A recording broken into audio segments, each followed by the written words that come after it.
te amo, me derramar, dizer-te preciso, me derramar, dizer que sou grato, me derramar, dizer que és formoso.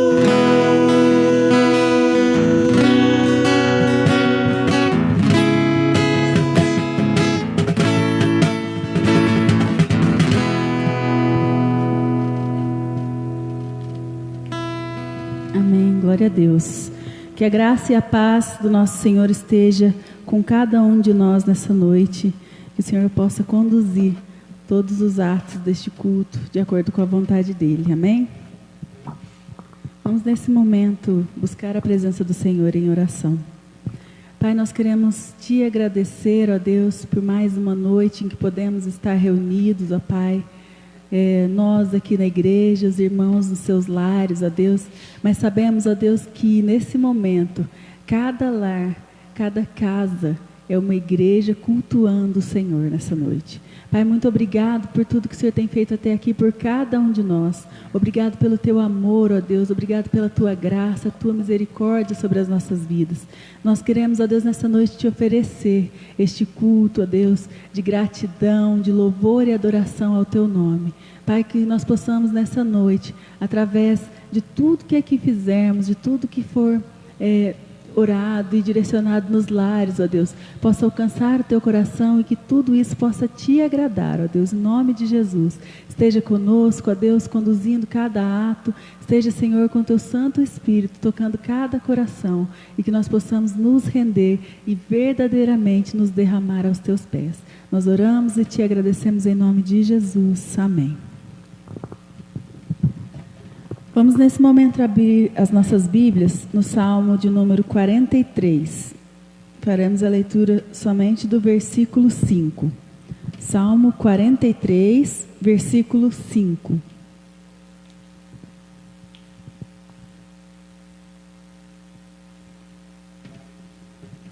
Esse texto diz: Por que está abatida, ó minha alma? Por que te perturbas dentro de mim? Espera em Deus, pois ainda o louvarei. A Ele, meu auxílio e Deus meu. Esse texto nos leva a refletir que há tempo para todas as coisas em nossas vidas, incluindo tempo para a tristeza. Mas também há uma hora de largar a tristeza de lado e voltar a encontrar alegria. E como nós podemos encontrar alegria? Tendo o nosso foco no nosso Deus, no Senhor. Ele é fonte de alegria e de esperança para as nossas vidas. Se nós cremos em Jesus, nós temos a garantia de uma vitória eterna. Nós temos a garantia de que Jesus está caminhando lado a lado conosco. E Ele pode nos dar muitas bênçãos. Ele pode derramar sobre as nossas vidas o consolo, a alegria, o sustento, os amigos, a família. Então nós precisamos trazer à nossa memória aquilo que nos dá esperança e lembrar das coisas boas que Deus tem feito nas nossas vidas. E assim fazer com que a tristeza vá embora. E como diz esse texto, espera em Deus, pois ainda o louvarei. A Ele, meu auxílio e Deus meu. Que nessa noite os nossos corações possam estar cheios dessa esperança e dessa certeza que Deus é o nosso auxílio. Amém?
poder é tua, é a glória para sempre. Amém. Teu é o reino, teu o poder é tua, é a glória para sempre. Amém.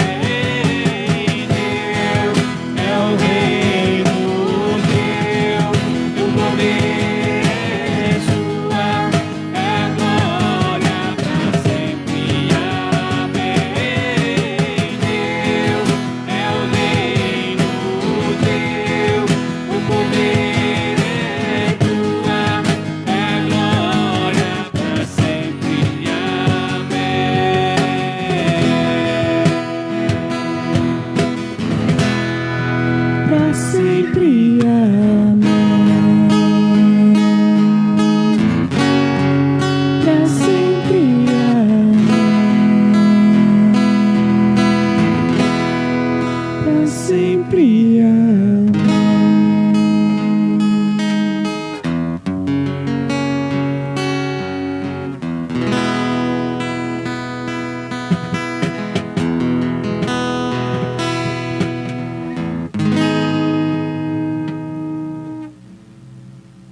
Graças a Deus, que a graça e a paz do nosso Senhor e Salvador Jesus Cristo esteja com todos nesta noite. Mais uma noite, mais um domingo em que a gente se encontra aqui no templo vazio de pessoas, mas nós estamos aqui reunidos para adorar e bendizer o nome de Jesus. É uma alegria, mesmo diante de tantas circunstâncias difíceis, mas é uma alegria poder estar aqui para compartilhar com vocês algo, compartilhar com vocês a palavra do nosso Senhor, tá? Que Deus lhe abençoe, que Deus lhe ajude, que Deus lhe sustente. Antes de eu trazer uma palavra muito séria hoje, eu gostaria de dar alguns avisos. Nós estamos aí com as nossas transmissões. Hoje estamos pelo Facebook, pelo Instagram da igreja, né?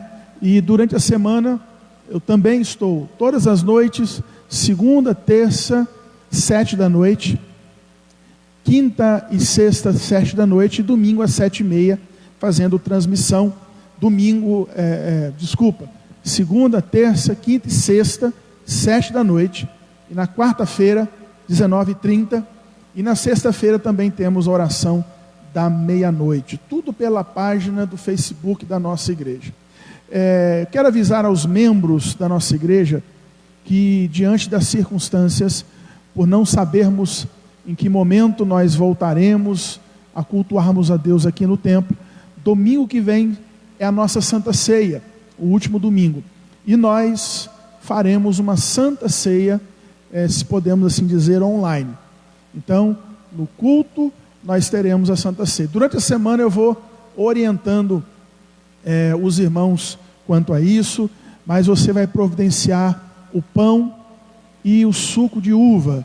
Pode ser o suco de uva integral, natural, pode ser de envelope, não há problema. Sendo o suco de uva, tranquilo, e o pão. E nós vamos então ministrar a ceia. Durante a semana eu vou explicar. Vai ser um momento muito sagrado, muito abençoado. Você aí na sua casa, no momento que eu ministrar a ceia, você aí vai ministrar a ceia para a sua família, né? Os pais de família vão ministrar para a esposa e para os filhos. Quem estiver sozinho também tome, tá ok? Então vamos fazer isso aí.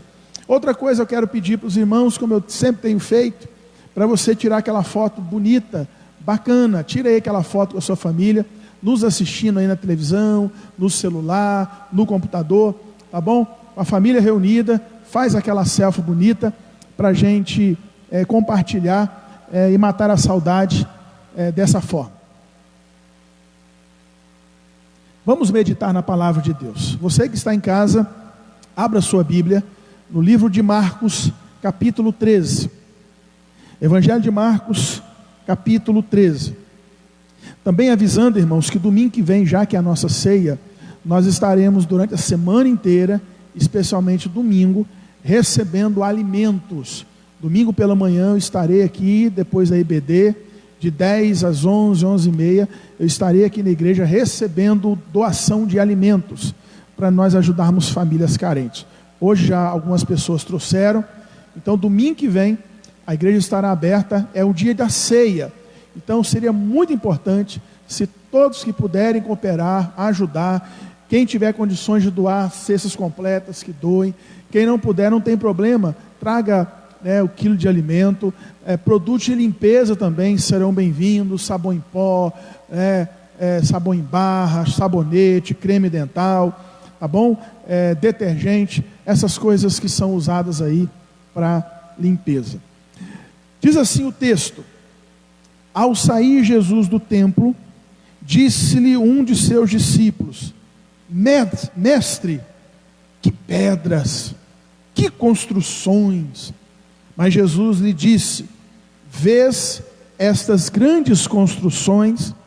Não ficará pedra sobre pedra que não seja derribada. No Monte das Oliveiras, defronte do templo, achava-se Jesus assentado, quando Pedro, Tiago, João e André lhe perguntaram em particular: dize-nos quando sucederão essas coisas, e que sinal haverá quando todas elas estiverem para cumprir-se? Presta atenção. Então Jesus passou a dizer-lhes: vede que ninguém vos engane. Muitos virão em meu nome, dizendo: sou eu, e enganarão a muitos. Quando, porém, ouvirdes falar de guerras e rumores de guerras, não vos assusteis. É necessário assim acontecer, mas ainda não é o fim, porque se levantará nação contra nação, reino contra reino. Haverá terremotos em vários lugares, e também fomes. Essas coisas são o princípio das dores. Estai vós de sobreaviso, porque vos entregarão aos tribunais e às sinagogas.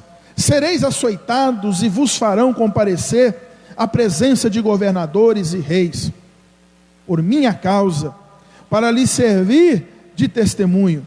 Mas é necessário que primeiro o evangelho seja pregado a todas as nações.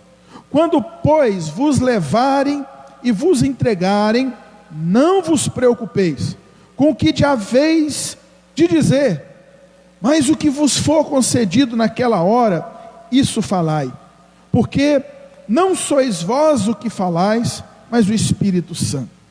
Um irmão entregará à morte outro irmão, e o pai ao filho.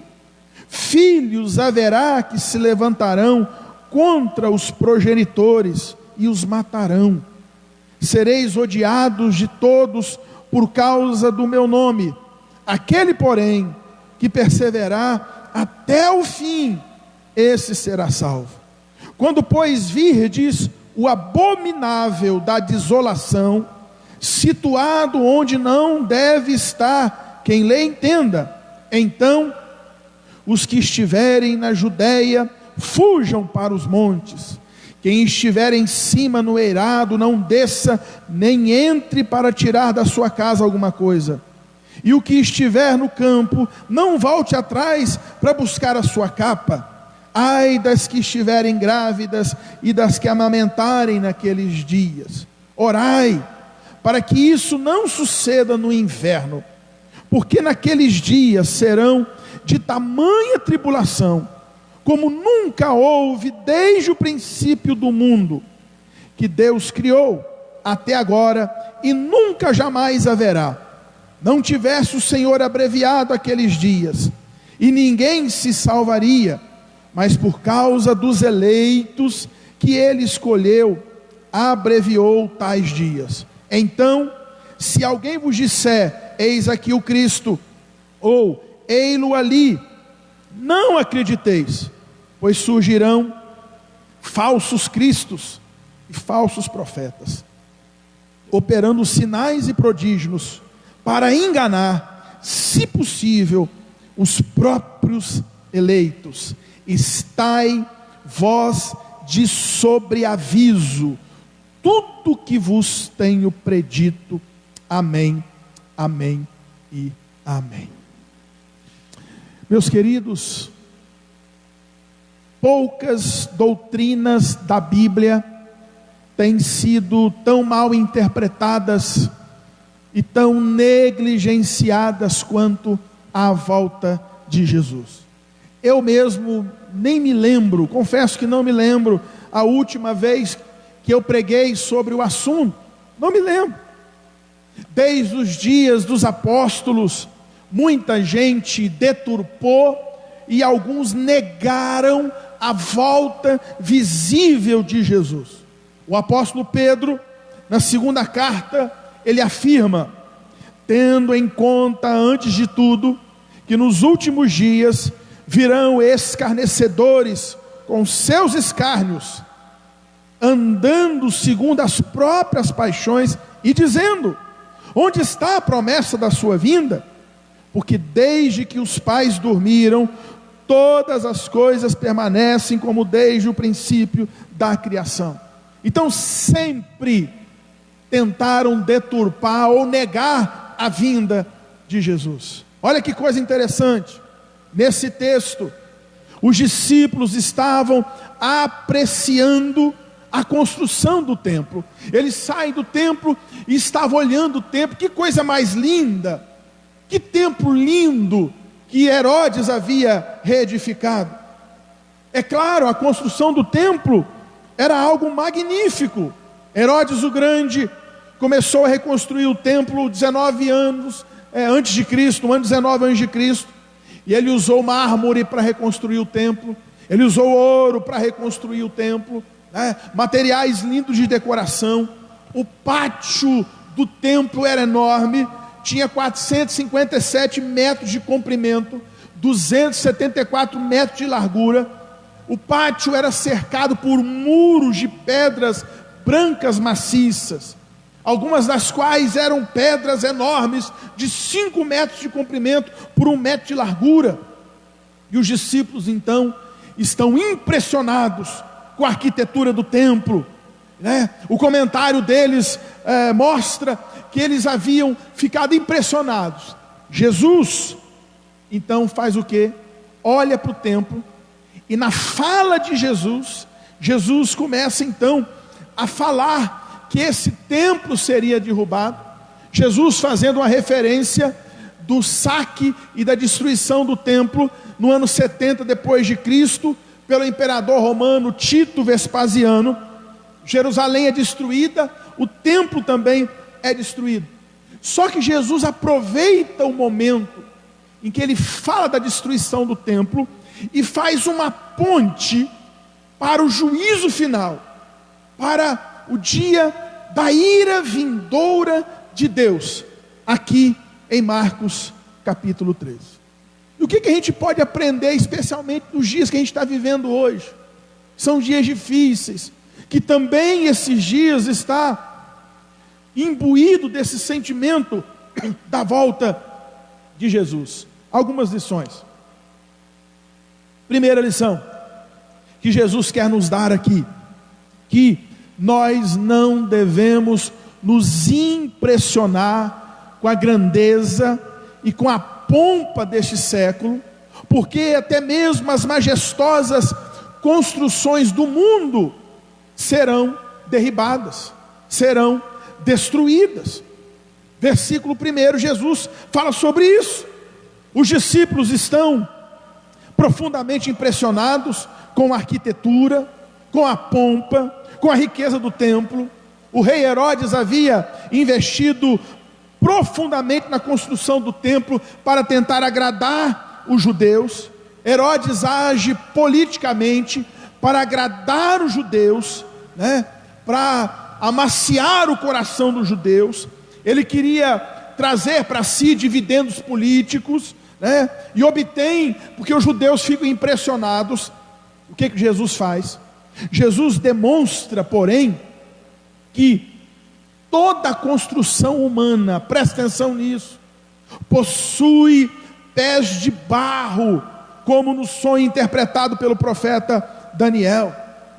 Muitas vezes nós ficamos impressionados com a beleza dos templos, com a beleza das grandes obras, mas entenda uma coisa: o maior legado que a gente pode deixar para uma próxima geração, para os nossos filhos, para as nossas igrejas, para o mundo, para as pessoas, não são os grandes prédios que nós construímos, não é a linda casa que a gente constrói, não são patrimônio, não é o patrimônio que a gente adquire, mas entenda uma coisa: o maior legado que a gente pode deixar estão nas vidas que podem ser edificadas por Jesus. Esse é o maior legado, essa é a primeira lição.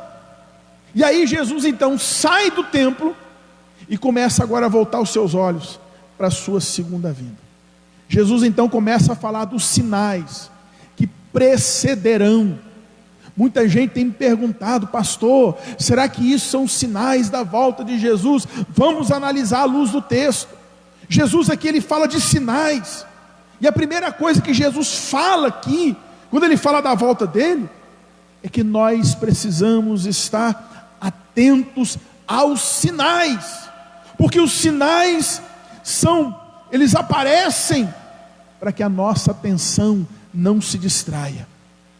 É preciso ficar atento nos dias de hoje. Pastor, quais são os sinais? Vamos lá para o texto aqui que Jesus fala. Primeiro sinal que Jesus fala no texto está no versículo 6. Surgimento de falsos cristos. Jesus falou: muitos virão em meu nome dizendo, sou eu, e enganarão a muitos. O termo Cristo aqui é a tradução grega para Messias no hebraico. Jesus está se referindo ao messianismo, tão comum em muitas culturas, né? Do ano 130 para frente, depois de Jesus, começou a surgir muitos falsos cristos. Por exemplo, no nosso Brasil, nós temos um personagem muito conhecido, né? Uma figura que existe, que é uma figura que é motivo até de chacota para alguns, mas que infelizmente atrai seguidores. Ele se auto-intitula uma reencarnação de Jesus, que é o conhecido Henri Cristo, que é ridículo, mas aqui Jesus não está falando só de figuras, né, extravagantes como o Henri Cristo.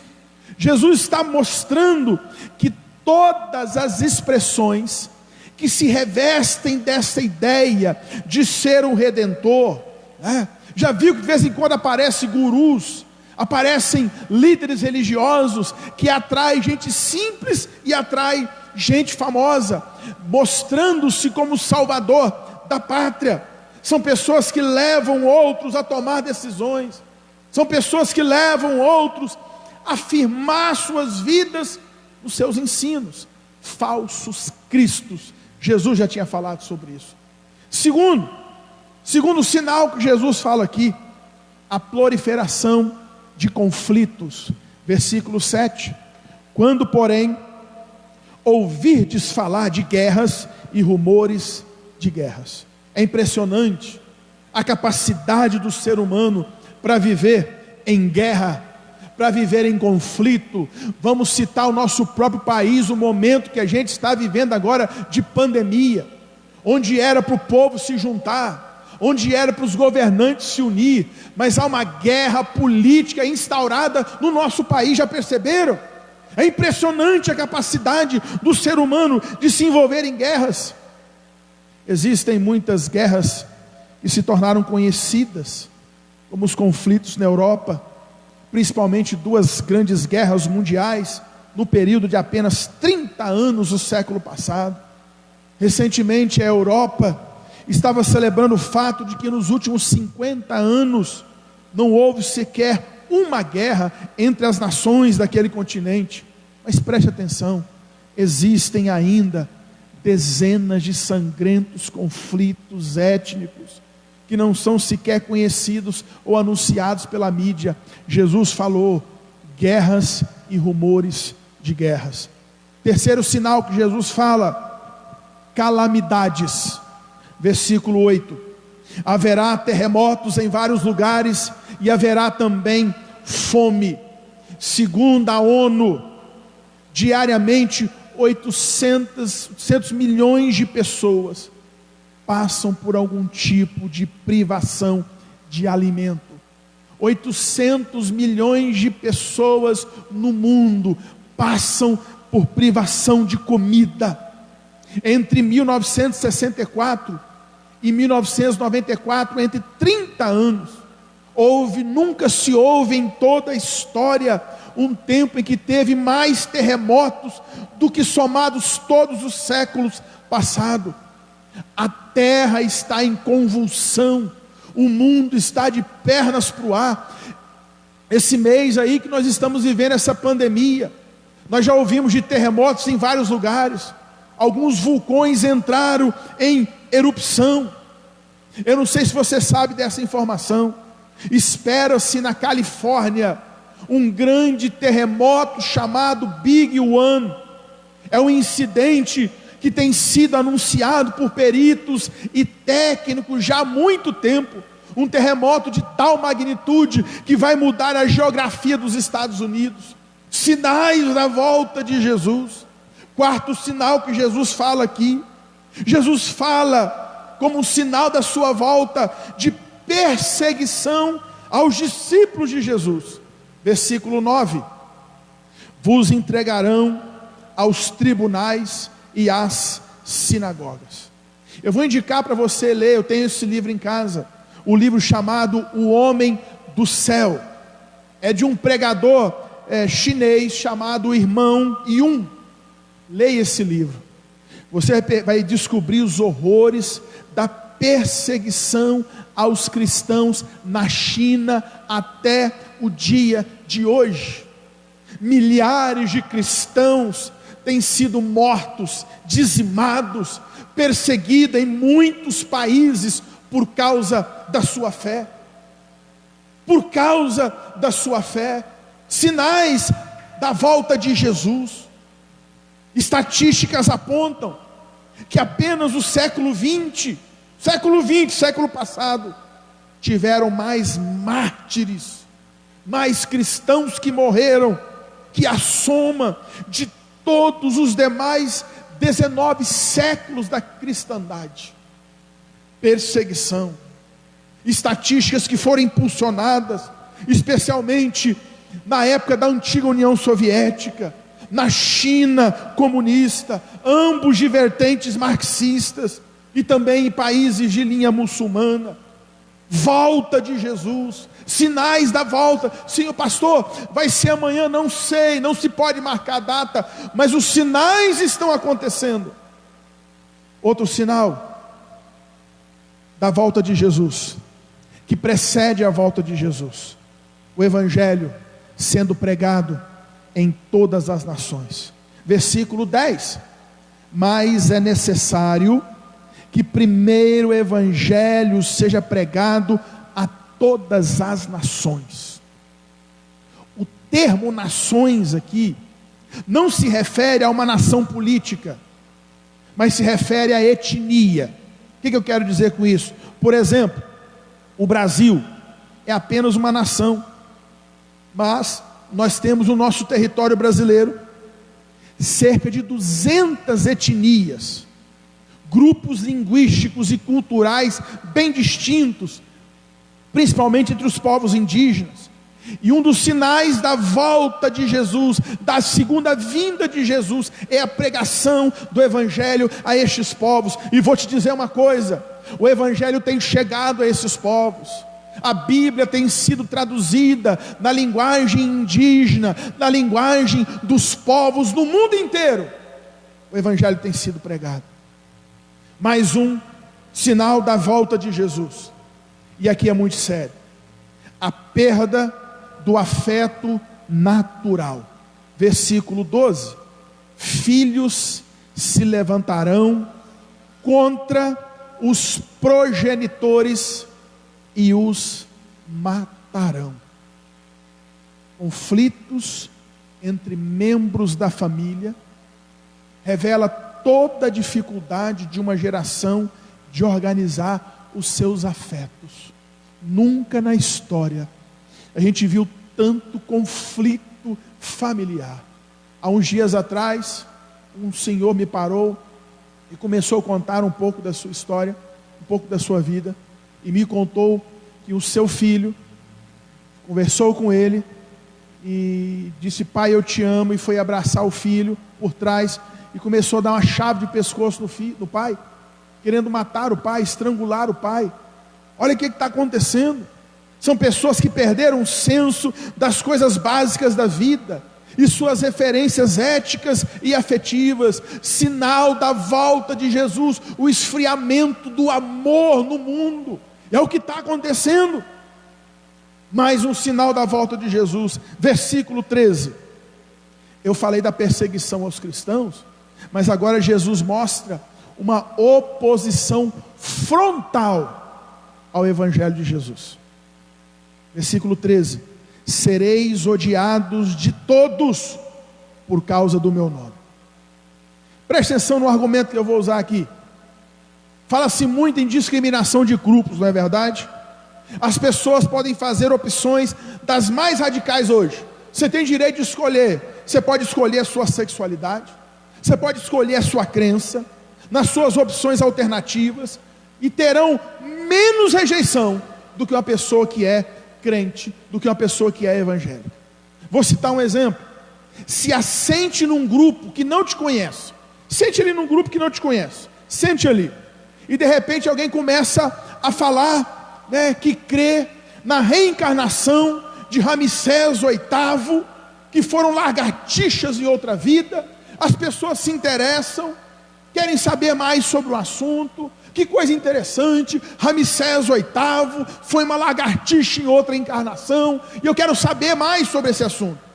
Mas se você nessa roda começar a falar que ama Jesus, e que resolveu seguir a Jesus de forma radical, você vai ver pessoas torcendo o nariz, por causa da sua opção de fé. Ser cristão significa distanciamento e oposição, sinal da vinda de Jesus. Último sinal que Jesus traz para a gente aqui: manifestações do anticristo.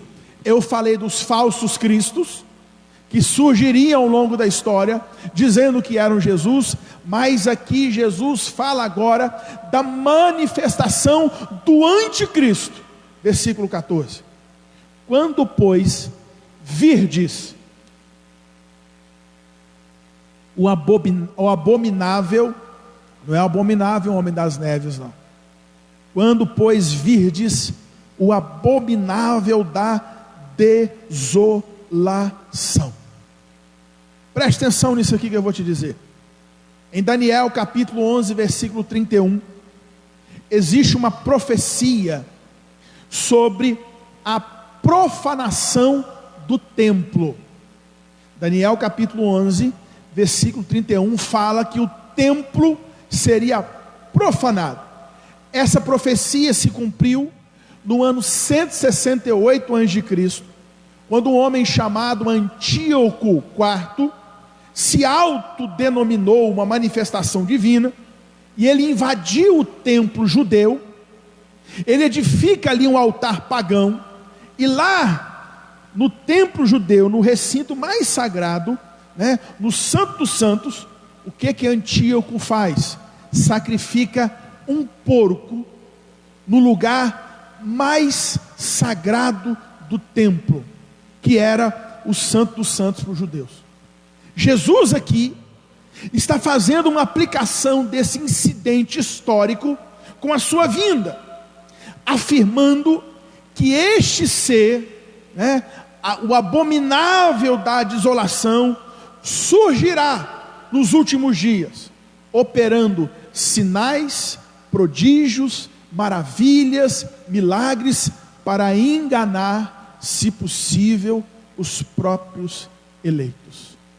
Fique atento quanto a isso. A Bíblia dá vários nomes para o anticristo, e o abominável da desolação é um destes nomes. Você pode também encontrar na Bíblia o anticristo chamado de assolador, o homem do pecado, o filho da perdição, a besta, o anticristo, o falso profeta, todos eles personificação do mal. Ok, estes são os sinais que Jesus falou aqui no Evangelho de Marcos, que precederiam a sua vinda. Agora eu quero te fazer uma pergunta, você que está aí me vendo e ouvindo. Que resposta eu e você devemos dar a esse alerta de Jesus? Que resposta eu e você devemos dar a estas palavras de Jesus? Essas palavras não foram inventadas pelo pastor Giancarlo. Essas palavras não foram inventadas pelos evangelistas, não foram inventadas pelos apóstolos. Essas palavras foram proferidas e ditas pelo próprio Jesus.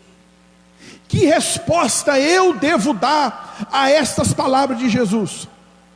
Eu quero dizer 4 respostas. Primeiro, Jesus nos exorta para que eu e você sejamos perseverantes.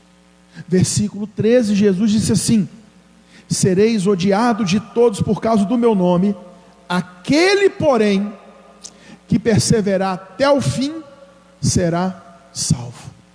Deixa eu dizer uma coisa para você, meu irmão, que está me ouvindo agora. Em momentos de perseguição, em momentos de oposição da fé, em momentos de tribulação, em momentos de angústia como são estes que estamos vivendo agora, é muito fácil perder a capacidade de lutar e você desistir. Deixa eu dizer mais uma coisa. Nesse tempo de pandemia que estamos vivendo, esse isolamento social que não tem sido fácil, 2 movimentos acontecerão em relação à igreja, em relação à fé. Um de dentro para fora, o outro de fora para dentro.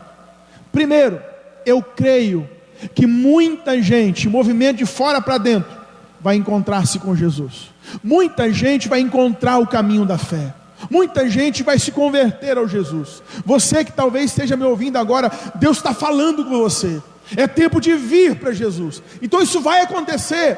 Agora, cabe-nos aqui um alerta muito sério. Pode também acontecer um movimento de dentro para fora. Muita gente que está na fé, muita gente que é da fé, que caminha com Jesus por causa das pressões, por causa da questão econômica, por causa da saúde, por causa do medo, por causa de tanta coisa. Pode acontecer de desanimar, pode acontecer de abandonar a fé, pode acontecer de desistir. Mas eu quero dizer para você a resposta que eu e você precisamos dar à Bíblia, e essas exortações e alertas que Jesus dá, é a seguinte: a vitória não é daquele que corre até o meio da jornada. Você não pode ter corrido até aqui nessa pandemia, não. A vitória, ela vem daquele que fica firme até o fim. O autor aos Hebreus, ele afirma que eu e você, nós não somos daqueles que retrocedem para a perdição. Nós somos daqueles que vão até o final. Devemos ficar firmes, inabaláveis na fé, continuando lutando por aquilo que cremos. É tempo de choro, sim. É tempo talvez de algumas preocupações também, mas é tempo de não desanimar da fé. Deus está cuidando de você, Deus está segurando nas tuas mãos. Quanto maior for a provação, quanto maior for a oposição, mais necessidade teremos de perseverar até o fim. Esta é a primeira resposta que eu e você temos que dar. Segunda resposta que eu tenho que dar aos alertas que Jesus dá. Jesus nos alerta para não ficarmos impressionados com sinais e prodígios impactantes. Sabe por quê? Porque muitos sinais que tem gente fazendo por aí são formas malignas que o anticristo vai usar para enganar, se possível, até os próprios eleitos, escolhidos, é o que a Bíblia está dizendo. Isso aqui chama atenção, sabe por quê que eu estou dizendo isso? Porque eu e você fazemos parte de uma geração que é impressionável. É interessante, eu converso com pessoas mais antigas, uma geração mais simples, uma geração que não se deixa levar por coisas, por cores, né? Por coisas grandes. A minha geração não é assim. Nós gostamos de ver as coisas, não é sem razão, que surgem personagens como João de Deus, lá de Abadiânia, e atrai tantos seguidores, atrai gente simples e atrai gente famosa. Não é sem razão que propagadores de curas e fenômenos sempre enchem estádios. Por quê? Nós queremos ver. Nós acreditamos que nossas convicções, mesmo as espirituais, são autenticadas por percepções do sobrenatural. Jesus dá um alerta aqui para mim e para você: estai vós de sobreaviso de tudo que vos tenho predito. Fique com a Bíblia, fique com a palavra de Deus. É momento de voltarmos os nossos olhos, é momento de voltarmos o nosso coração, a nossa mente, a nossa fé para aquilo que está escrito na Bíblia.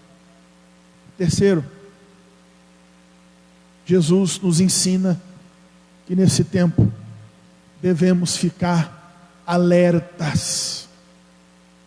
Querido, não brinque com as coisas de Deus, não ficarmos desatentos nem indolentes. Versículo 5: vede que ninguém vos engane.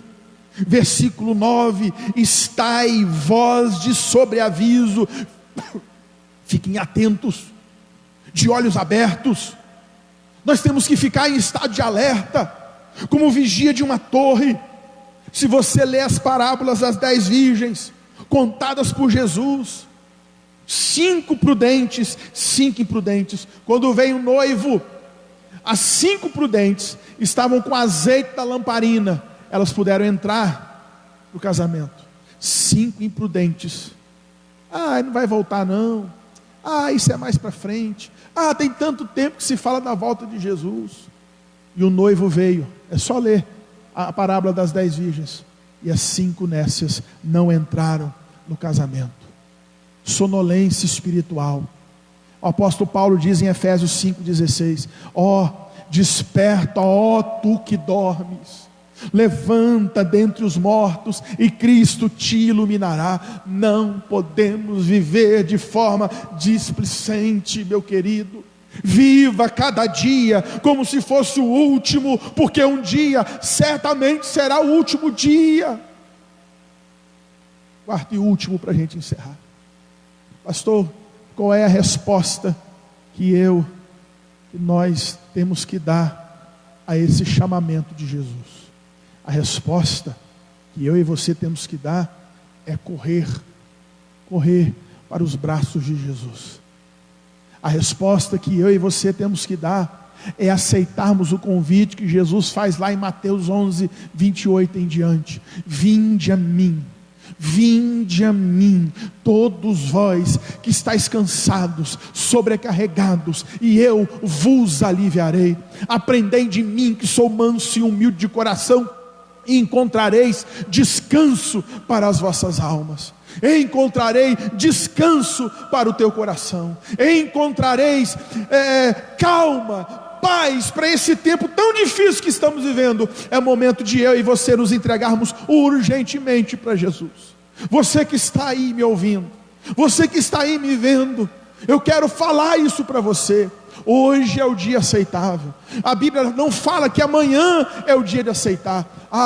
Depois que tudo passar, depois que essa pandemia passar e pudermos voltar para a igreja, eu vou correndo para os braços de Jesus. Até lá, vou viver minha vida displicentemente. Quando abrir a igreja eu vou e volto. Não! É agora, é hoje, é mais do que hoje. Jesus quer segurar na sua mão. Jesus quer escrever teu nome no livro da vida. Jesus quer mudar a tua história, quer transformar você.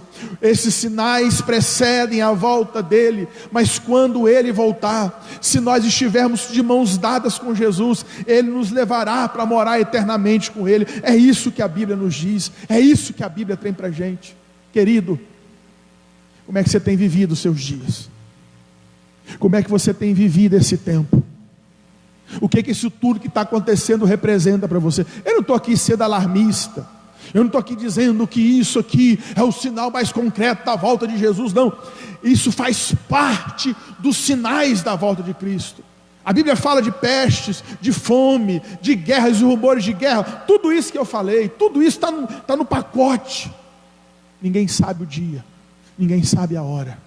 E por não sabermos o dia, e por não sabermos a hora, cabe-nos ficarmos firmes, entregarmos nossa vida para Jesus. Eu quero fazer uma pergunta para você. Você já entregou a sua vida para Jesus? Eu quero orar por você. Depois o grupo de louvor já se prepara aí para cantar mais uma canção. Mas vamos cantar Maranata, pode ser? Maranata? Vamos Maranata. Mas presta atenção numa coisa, para eu encerrar. Eu quero perguntar para você: você já entregou a sua vida para Jesus? Se Jesus voltasse agora, antes de terminar a live, oh meu Deus, seria tão bom. Eu não tenho medo disso. Pastor, mas se ele voltar, não casei ainda, né, Carlos? Glória a Deus, né, meu irmão? Glória a Deus, né? Se ele não voltar, não sei o quê, né? Oh meu Deus do céu. Mas se ele voltasse agora, antes de terminar essa live, a Bíblia fala que ele virá como um relâmpago. É no abrir e fechar de olhos. Domingo que vem vou falar da volta de Jesus mais especificamente. Hoje eu falei dos sinais. Mas se ele voltar agora, você está preparado? Sua vida já é de Jesus. Se ele voltar nesse exato momento, será que você subiria com ele? Pastor, não sei. Hoje ele quer te dar a certeza. Eu vou fazer uma oração por você. E logo depois da oração o pessoal já pode vir. Já pode se ajeitando aqui, que nós vamos abençoar a sua vida. Você que está em casa, pode se ajeitando aqui. Você que está em casa: pastor, não entreguei minha vida para Jesus. Pastor, eu não sei se o meu nome está escrito no livro da vida. Eu não sei se meus pecados estão perdoados. A Bíblia fala: se confessarmos os nossos pecados, Ele é fiel e justo para nos perdoar os pecados e nos purificar de toda injustiça.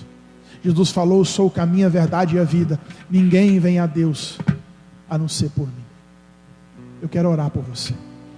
Entregue a sua vida para Jesus hoje. E se você que está me vendo entregou a sua vida para Jesus, me mande uma mensagem depois, para a gente conversar melhor. Senhor Deus, Pai, em nome de Jesus, ó Deus, eu quero neste momento render graças ao Senhor por esta palavra. Palavra de alerta, palavra que nos desperta. Fiquemos firmes, Senhor, na Tua presença. Fiquemos firmes contigo, ó Pai. Que a gente persevere até o fim.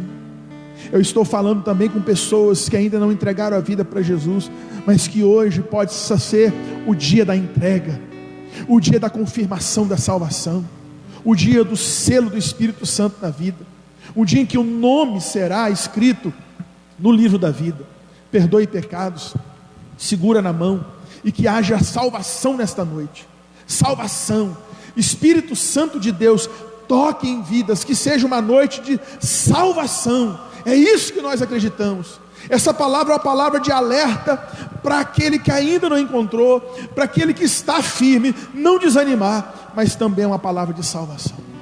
Que haja salvação nesta noite. Nós oramos em nome de Jesus. Amém. Amém. Vamos cantar mais uma canção.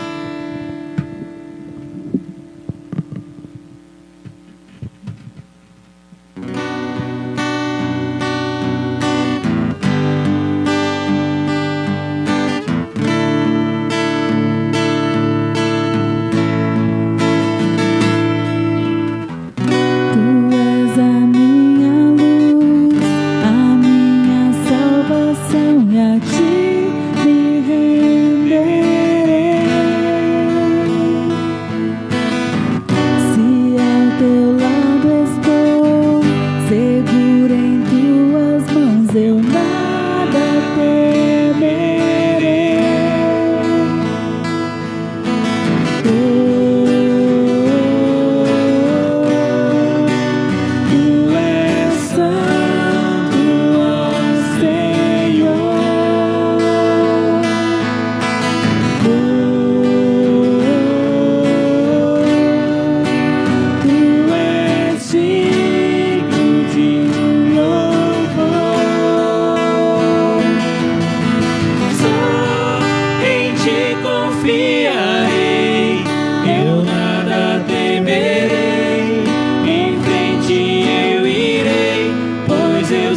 que vivo estás e um dia voltarás do céu pra nos buscar, pra sempre reinarás.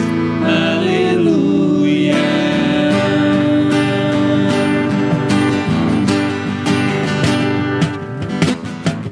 Tu és a minha luz, a minha salvação, e a ti me renderei.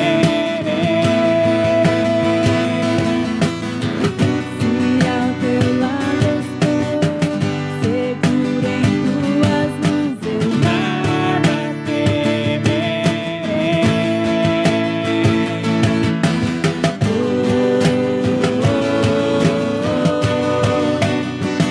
és santo, ó Senhor.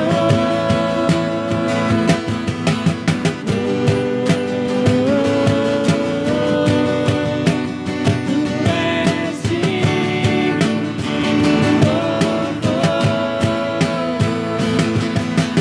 Só em ti confiarei, eu nada temerei. Em frente eu irei, pois eu sei que vivo estás e um dia voltarás do céu pra nos buscar, pra sempre reinarás. Aleluia. Só em ti confiarei, eu nada temerei. Em frente eu irei, pois eu sei que vivo estás e um dia voltarás do céu pra nos buscar, pra sempre reinarás. Aleluia.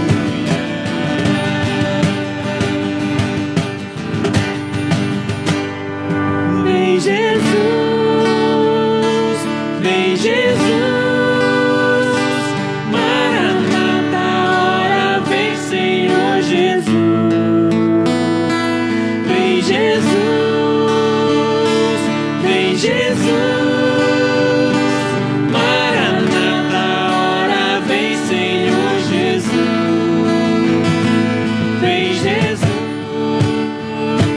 vem Jesus, Maranata, hora vem Senhor Jesus. Vem Jesus, vem Jesus,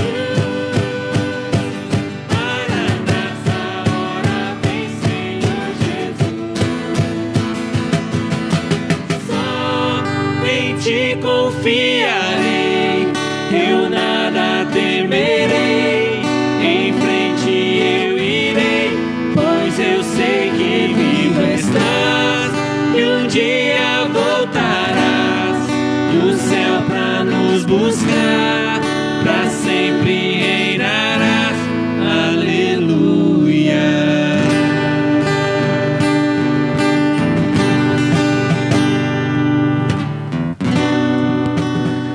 Graças a Deus, meus queridos, que Deus nos abençoe.